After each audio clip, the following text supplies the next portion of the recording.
Hallo, ich bin Manjesi aus Madagaskar, der Insel der besten Vanille der Welt, bekannt für seine Lemure und Tier- und Pflanzenart, die es nur in Madagaskar gibt. Heute nehme ich euch mit in mein Heimat. Circa 8000 Kilometer trennen mich von Kertringen bei Stuttgart aus, von meinem Heimatdorf Ampanga Bay. Ampanga Bay ist circa 170 Kilometer von der Hauptstadt Antananarivo entfernt.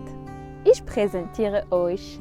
Das ist unser Rathaus, unser Bahnhof, aber hier fahren seit Jahren keine Züge mehr. Unser Wochenmarkt und hier ist unsere Dorfschule. Wir haben in Ampanga Bay eine Grundschule und eine Sekundarschule.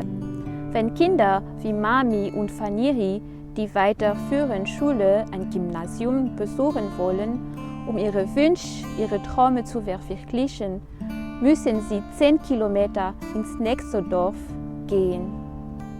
Da es kein sicheres Verkehrsmittel gibt, sind diese Jugendlichen mit 15 Jahren auf sich alleine gestellt.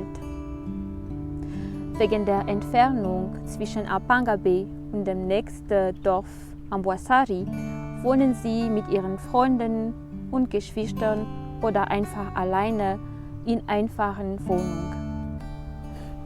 Die Problematik besteht darin, dass die Kosten für die Mietwohnungen, die oft von Landwirtschaft lebenden Eltern zusätzlich belasten, dass die Jugendlichen Gefahren durch Alkohol und Drogen ausgesetzt sind und deswegen fehlende Aufklärung das Risiko sehr hoch ist, dass die jungen Mädchen ungeplant schwanger werden. Um dieses Problem zu lösen, wollen wir den Jugendlichen Fahrräder zur Verfügung stellen. Mit diesen können sie ihren täglichen Schulweg von zu Hause aus bewältigen.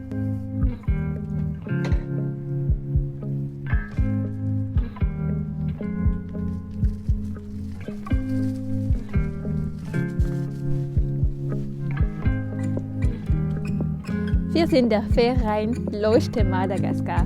Wir sind überzeugt, dass die Fahrräder den Jugendlichen dabei helfen werden, ihre Zukunft besser zu gestalten. Wer ein Fahrrad fährt, lernt in kleinen Schritten die Kontrolle zu übernehmen. Es ist der Weg zur Unabhängigkeit und Selbstverwirklichung. Es besteht die Gefahr, herunterzufallen, aber die Jugendlichen lernen schnell, nach dem Scheitern wieder aufzustehen und weiterzufahren. Nur wenn man tritt, kommt man vorwärts und somit rückt das Ziel näher.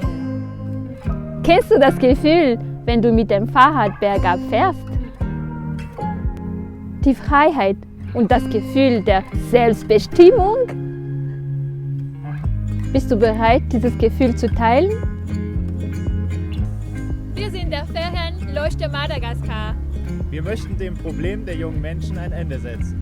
Wir verschenken nicht nur Fahrräder, sondern unterstützen die Jugendlichen auf ihrem Schulweg, bieten sexuelle Aufklärung und vieles mehr an. Hast du vielleicht irgendwo ein altes Fahrrad rumstehen, das du verschenken möchtest? Möchtest du dich beim Kauf eines Fahrrades in Madagaskar beteiligen? Kannst du dir vorstellen, die Wartung der Fahrräder finanziell zu unterstützen? Willst du mit uns aktiv werden? Lass uns zusammen anpacken. Jetzt ist der beste Zeitpunkt anzufangen. Melde dich bei uns! Wir freuen uns auf dich!